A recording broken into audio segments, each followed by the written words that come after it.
se acabar com o povão da Baixada.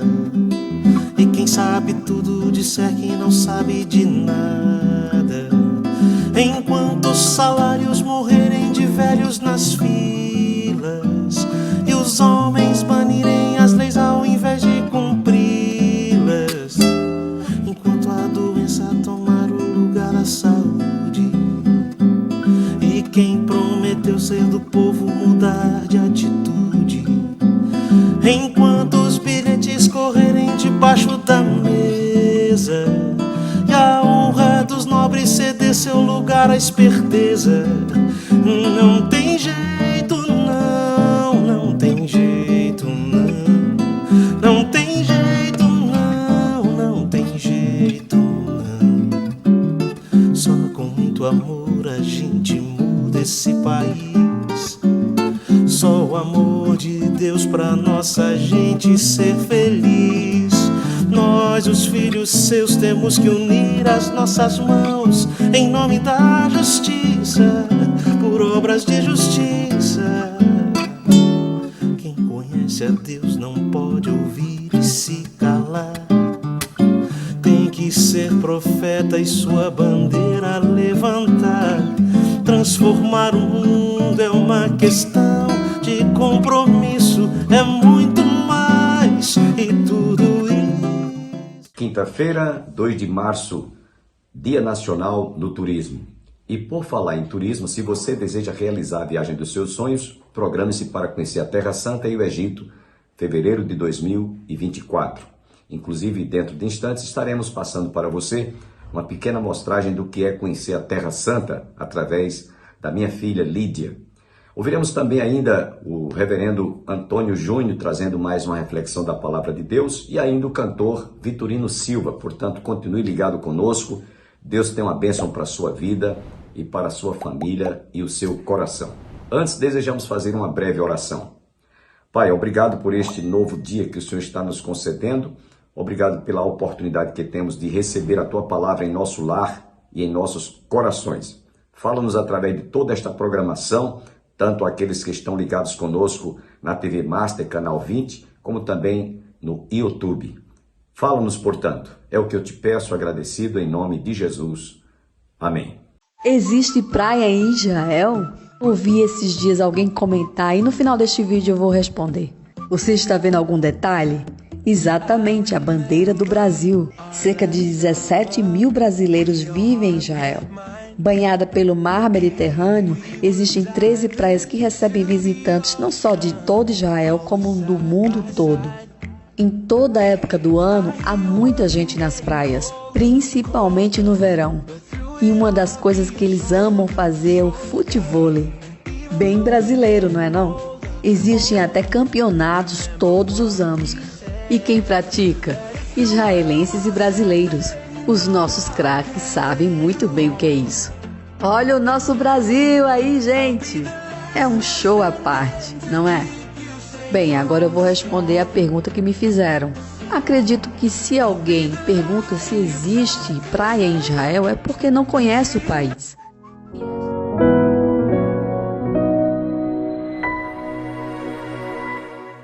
Neemias 2, versículo 11. Irmãos, nessa noite nós vamos pensar sobre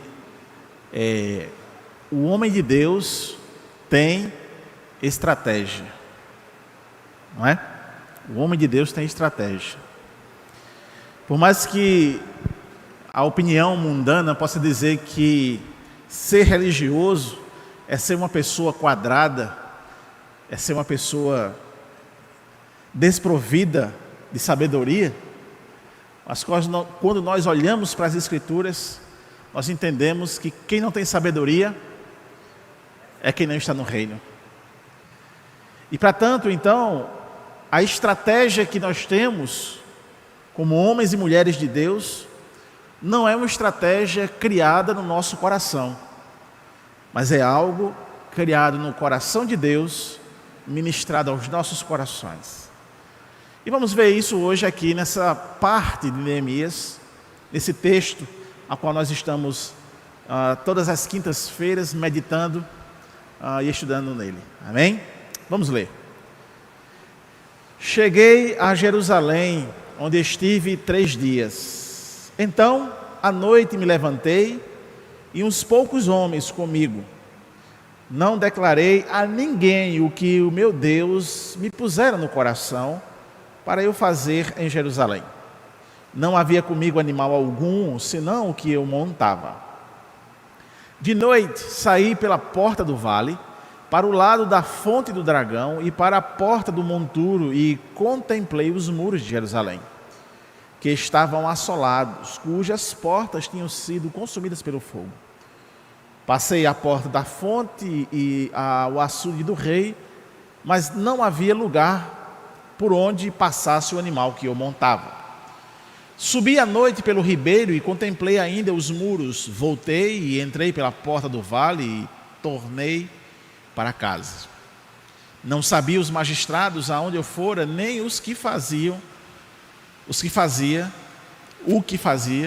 pois até aqui não havia eu declarado coisa alguma, nem aos judeus, nem aos sacerdotes, nem aos nobres, nem aos magistrados, nem aos mais que faziam a obra. Vamos orar, irmãos? Amém? Deus, obrigado mais uma vez por estar diante da Tua palavra. Que privilégio, Senhor. Que coisa boa, meu Deus.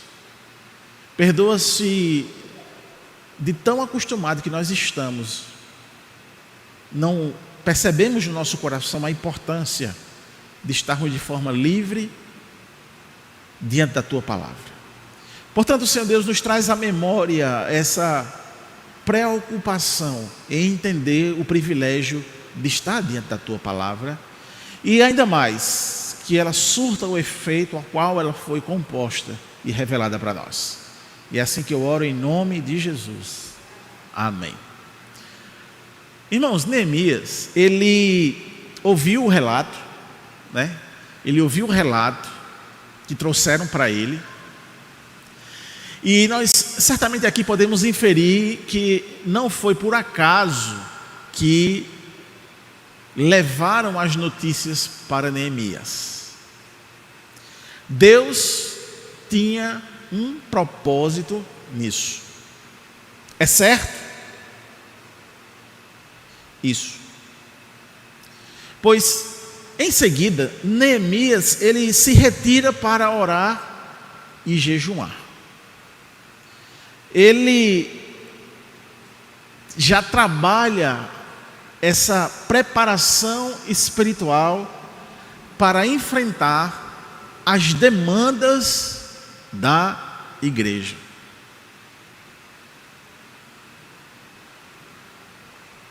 A igreja estava moralmente arrasada e destruída. E isso refletia na sua estrutura também, porque ela havia sido destruída pelos babilônios. As portas estavam queimadas, os muros derribados. Neemias, com sua posição profissional, fez com que ele fosse levado, digamos assim, à presença daquele que na terra tinha a autoridade para demandar as questões do ponto de vista social ou do ponto de vista daquilo que estavam se necessitando. Neemias, então, ele consegue a dispensa do rei para ir à sua cidade, começar um grande trabalho de restauração, de revitalização. Interessante é que Neemias, ele sabia das dificuldades que enfrentaria logo no início. Por que a gente pode dizer isso? Porque ele sabia as dificuldades que enfrentaria na sua caminhada até chegar a Jerusalém com as outras nações. A sua viagem ia encontrar-se algumas barreiras, talvez uma barreira imigratória, digamos assim, para a gente entender. E por quê? Porque ele pede para o rei que o rei lhe dê documentos. E o rei, então, com esse poder político, né, podia aferir a ele esses documentos necessários para que ele pudesse, então, andar entre as nações e chegar até Jerusalém sem ter problema de ser impedido. Então, Neemias, pelo fato de trabalhar na corte, de ter um conhecimento do que se passava, pelo menos no palácio, as questões políticas, Neemias, então, eu entendo, ele não é levantado à toa. Ele é levantado de forma que ele era a pessoa a qual Deus, lógico, ia se instrumentalizar para fazer o trabalho de restauração e de revitalização. E ele, sabendo então dessa responsabilidade, ele vai e pede ao rei, e pede para que o rei dê documentos para ele, para que ele possa passar as barreiras. Capítulo 2, verso 7 diz assim: e ainda disse ao rei: se ao rei parece bem, dai-me cartas para os governantes da além do Eufrates, para que me permitam passar e entrar em Judá. Como na descrição do seu irmão Hanani, a cidade estava com seus muros derribados e as portas queimadas, Neemias, então, ele já pensa também na demanda material que ia necessitar. Então, além dele saber de qual a documentação que ele necessitaria para fazer essa viagem, e para não ser impedido em nenhuma barreira, ele já mentaliza naquilo que foi dito a ele, naquilo que ele investigou. Lembra que eu falei que ele começa a investigar o que estava acontecendo? Ele se mune também de ideias, e aí ele vai pedir para o rei, para que o rei possa liberar materiais para ele. E ele sabia quem era a pessoa certa para que pudesse entregar então o edito do rei. Ele procura Asaf, o administrador da floresta. Ele tem a ideia de que Asaf, como administrador da floresta, seria o canal, né, para que ele pudesse juntar madeira para levar. Por quê? Porque os portões estavam queimados. Também Neemias, ele pensa na sua segurança, porque ele sabia que o trajeto iria ter dificuldade concernente a salteadores ou outro perigo qualquer. Então ele necessitava de escolta. E pelo fato então dele ser da corte e ter certo tipo de privilégio, não é, no rei, consequentemente esse pedido que ele faz, e ele faz para que oficiais o acompanhem na viagem. Então veja que Neemias monta toda uma estratégia direcionada por Deus, com certeza, para que ele fosse fazer o seu trabalho da melhor forma possível. Isso nos indica, isso faz nos ensinar que nós de fato não podemos fazer a obra de Deus de qualquer forma. Isso quer dizer que nós então temos que estudar, entender como se faz a obra de Deus, para fazer a obra de Deus da melhor forma possível. Nós não podemos fazer adivinhando as coisas. E Neemias mostra isso aqui nessa parte do texto, quando ele faz esses pedidos. Ele é uma pessoa então que se arregimenta de ferramentas necessárias para executar da melhor forma possível a obra de Deus. Isso para mim me ensina muita coisa. Agora, eu também preciso entender que pelo fato de eu ter a responsabilidade de adquirir ferramentas para fazer a obra de Deus, isso não quer dizer que você tem o direito de dizer assim: eu não tenho ferramentas, eu não posso fazer. Não. As ferramentas necessárias para nós desenvolvermos a obra do Senhor, Ele dá a todos quanto Ele chamou. Todos. Todas as pessoas que Ele chamou, Ele vai dotar de talentos, de dons, para fazer a sua obra. Amém? Todos.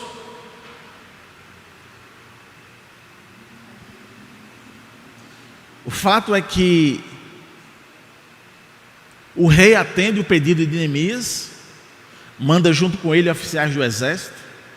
Então Neemias tinha um conjunto de coisas que assegurava a missão do mesmo. E embora o texto mostre Neemias se preparando conforme o costume da época e indo até o rei para receber o que precisava, mas sabemos que o homem de Deus, na sua prudência, estava sendo atendido pelo próprio Deus. Na região, Neemias iria enfrentar também 2 opositores. É o que vocês aprenderam na semana passada. Se levanta 2 personagens: Sanbalaque, da região da Galileia, um moabita, e Tobias, um amonita, talvez um magistrado da região da Samaria. Então Neemias faz a sua viagem para Jerusalém, e a despeito de sua missão, ele passou pelas primeiras barreiras que todo servo de Deus enfrenta em qualquer empreitada da obra de Deus. Falo as primeiras, porque também eu entendo que na obra de Deus, as barreiras nunca cessam. Na obra de Deus, as barreiras nunca cessam. Aqui Neemias ele fala das suas primeiras barreiras e como Deus deu estratégia para ele passar por essas primeiras barreiras.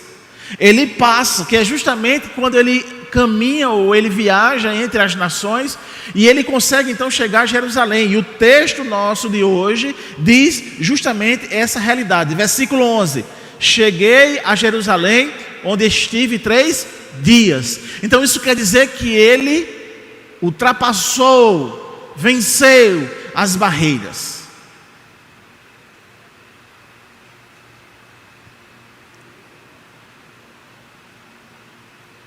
E é interessante porque de fato as barreiras elas continuam se levantando, e às vezes maiores do que até as primeiras barreiras. Ao chegar na cidade, ele observa nas primeiras impressões, e ele sabe que pessoas já se levantaram contra a sua estadia no trabalho, na cidade ali, na igreja.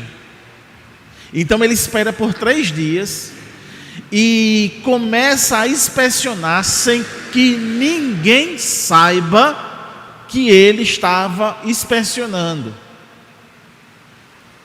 Apenas pessoas de confiança é que sabiam. E é por isso que eu falo que o homem de Deus, ele tem estratégias. Às vezes nós chegamos bem atabanados, né? Dizendo assim: mas por quê? Pastor, por que você não fez isso? Por que você não fez aquilo? Por que não resolveu logo? Não é assim às vezes a gente chega? Só que a gente não tem conhecimento do contexto do que estava acontecendo. E às vezes a tomada de decisão não é imediata porque temos que ter estratégia. Temos que analisar tudo. Não podemos resolver a toque de caixa. E eu entendo que Neemias ele faz isso aqui. Mas uma lição mais importante do que tomar a decisão é que quando ele começa a fazer a obra de revitalização, de restauração, ele se cerca de pessoas de confiança. Pessoas de confiança. E aí nós temos 2 missões. A primeira delas, encontrar pessoas de confiança. E em segundo lugar, ser uma pessoa de confiança. Então quando eu vou desempenhar a minha tarefa, a minha obra do Senhor, eu tenho que estar cercado de pessoas de confiança, mas eu também tenho que ser uma pessoa de confiança, para que as pessoas possam se sentir confiantes no desempenhar da obra. Verso 12. Então à noite me levantei e uns poucos homens comigo. Não declarei a ninguém o que o meu Deus me pusera no coração para eu fazer em Jerusalém. Não havia comigo animal algum, senão o que eu montava. Lembremos que Neemias, após saber do que estava acontecendo com o povo e como estava a cidade, ele se entristeceu ao ponto de sua alma chorar, ou seja, ele lamentou profundamente a situação, ao ponto de sofrer junto.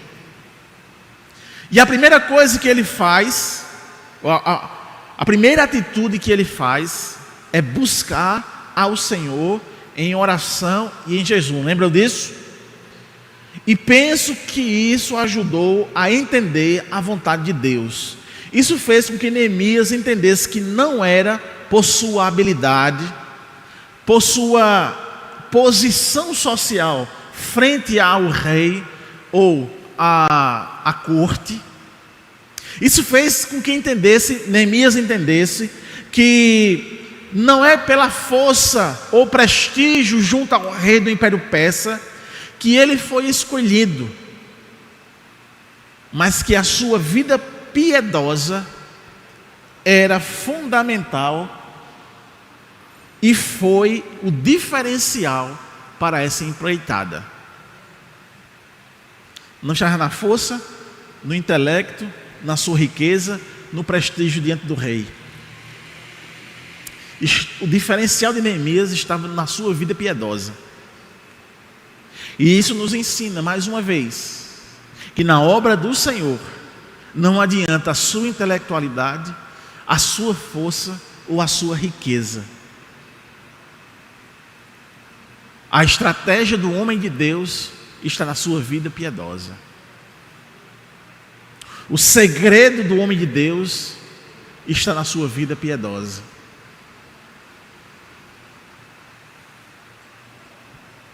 O homem de Deus tem uma estratégia. Ele está sendo guiado por Deus. O seu coração não pode enganar. Por quê?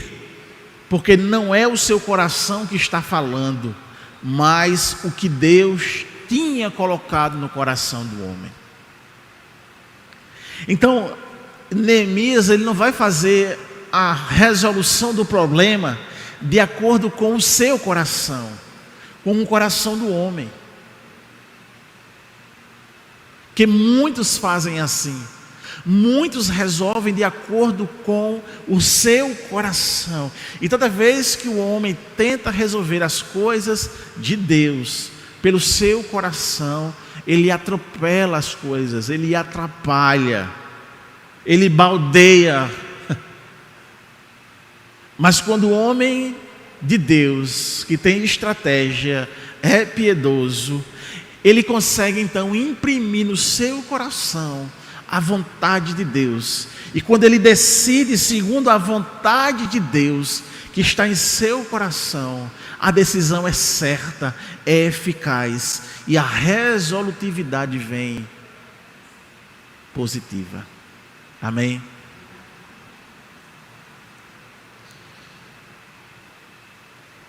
Então, a primeira estratégia de Neemias, quando ele chega à cidade, já após fazer algumas outras estratégias piedosas, mas nessa aqui, direcionado por Deus, o que é que ele faz?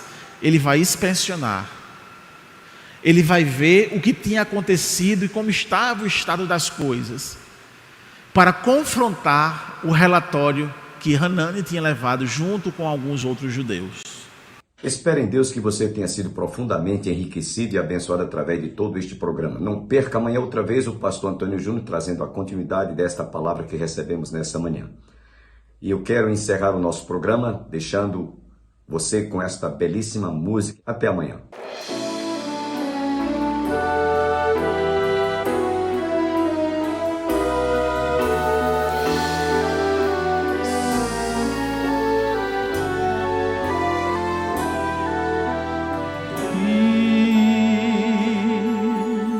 Está difícil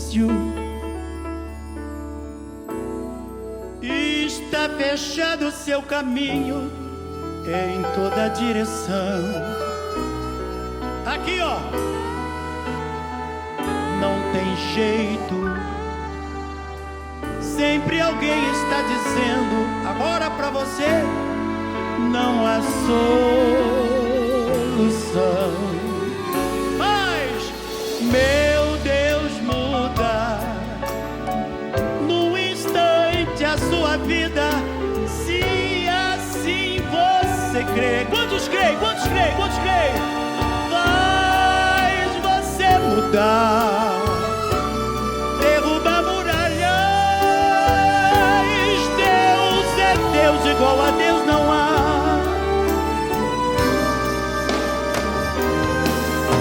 Muda a sua, muda a minha, muda a nossa.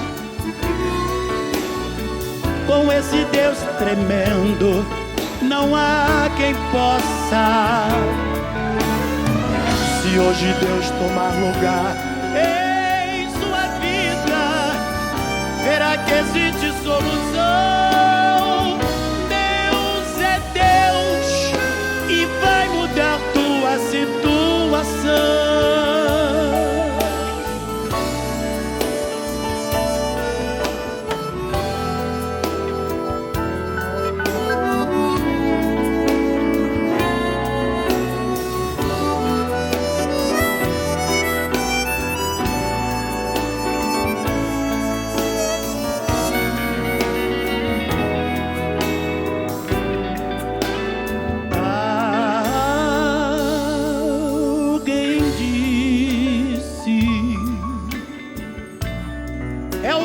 Sua vida, você perdido está.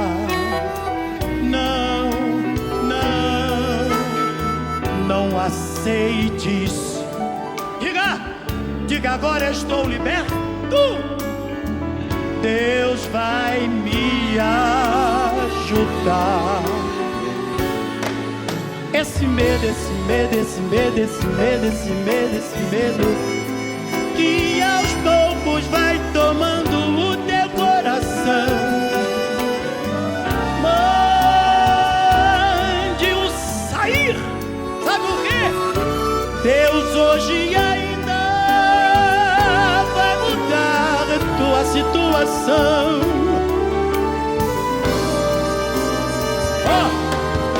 Muda a sua, muda a minha, muda a nossa.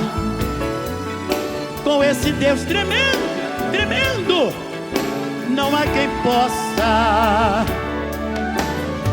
Se hoje Deus tomar lugar em sua vida, verá que existe solução. Deus é Deus e pela fé já mudou nossa situação.